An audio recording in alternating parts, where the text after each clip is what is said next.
Hello, and welcome to another episode of the Starchild podcast. I'm Starchild, your host, and today I would like to discuss the exponential growth pattern of technology, otherwise known as Moore's Law.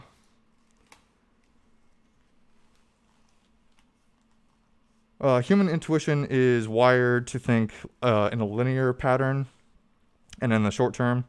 However, Moore's Law suggests that the exponential increase in technology, especially over the past century, has had a great impact on human behavior and our biology as well, which is set to continue. Ever since the invention of fire and the wheel to computers and robots today, we have seen an exponential increase, and that increase has not slowed down for 1 minute, regardless of economics or what's happening in society. So this growth pattern kind of has a mind of its own, which is interesting. This technological growth happens once we exhaust the resources of one paradigm that creates research pressure to create the next paradigm. So we had vacuum tubes up until 1955, and now we have integrated circuitry and microchips today, which we are slowly actually going to move away from and into nanotechnology, which I'll get to here in a minute. For example, the earliest computers relied on vacuum tubes, which became smaller and smaller over the years until transistors and microchips came along, which eventually replaced them, and we rely on them to this day.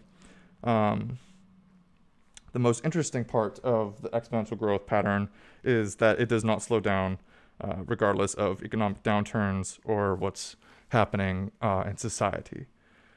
Even though the last Great Recession, technological progress kept on growing exponentially, and it's quite interesting how remarkably easy it is to see this growth pattern with all of the available empirical data. The real technological revolution will happen once sub-micron resolutions in the coming decade. Nanorobots or nanobots will be nodes on the internet that will most likely be engineered into some sort of vaccine that will be able to inject millions of these nanobots into our bloodstream.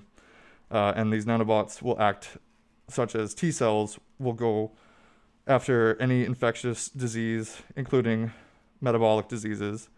And an interesting application of such technologies is to connect your Neocortex to the information cloud or digital cloud, and this would be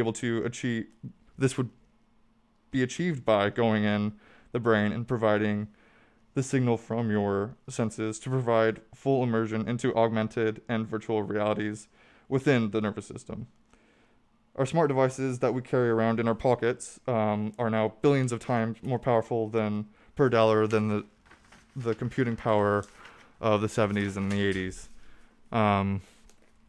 And this is achieved by our devices being able to access all of human knowledge that is stored on the cloud on millions of other computers.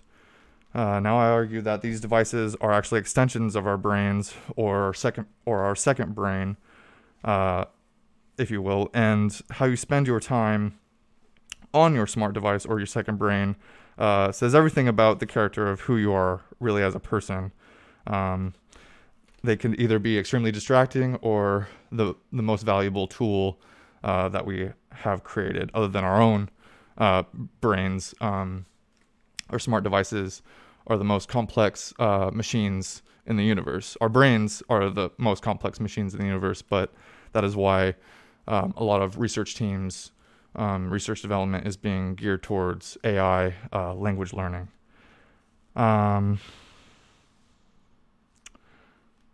So our smart devices can either increase our productivity and knowledge, or they can be a waste of our time and be distracting to use. I would rather choose to use them as an extension of our brains rather than to use them as a toy or just to play games on or just to waste time on social media. I kind of adapt the lifelong learner mindset and use them as a tool to learn.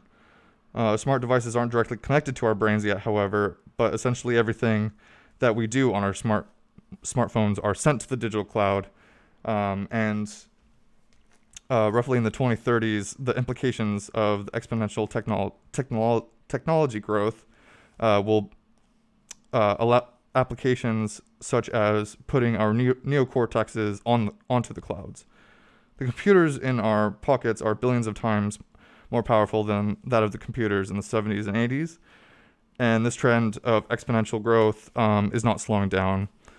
It will just keep reaching the end of the next paradigm, forcing research and development to push technology to reach the next paradigm. The current paradigm of microchips and smart devices is reaching the end and starting the beginning of the nanotechnology paradigm, which will dramatically multiply our computation power. Our brains are the most complex machines in the known universe, and we know that we have roughly 300 million modules in our neocortexes, which are each module is made up of 10 neurons. And in the neocortex, it recognizes patterns when humans have thoughts. And at the top of the hierarchy of our neocortex is understanding and speaking language. This is why so many research and development teams are invested in artificial intelligence, language recognition and cognition, language learning projects. However, music and art and humor are at the top of what it means to be uniquely human. And all of that happens in our neocortex. Unlike technology, however, our neocortex's circuitry isn't evolving as rapidly as technology is.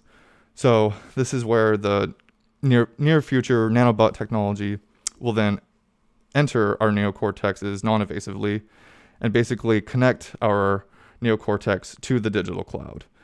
I'm going to stop here because the major concern is with any new paradigm shift, the first that are the first to have immediate access to these new technologies are the super rich, because at the beginning of the new paradigm of a new technology, it's very, very expensive to buy, and only the rich can access it. So when we're talking about technologies that connect your neocortex to the digital cloud, making you highly intelligent and storing essentially your consciousness onto the cloud, can raise some very big concerns for society and impacts on society. Brain reverse engineering projects such as Ray Kurzweil at Google and Elon Musk at Neuralink, as well as Microsoft, are at the forefront of artificial intelligent language computation, which when combined with nanotechnology, will then change the future of the human race more so than the internet did. The outlook of the exponential growth of technology of this is likely in the 2030s, and the implications of the new technology the implications of the shifting of technology are vast and hard to predict.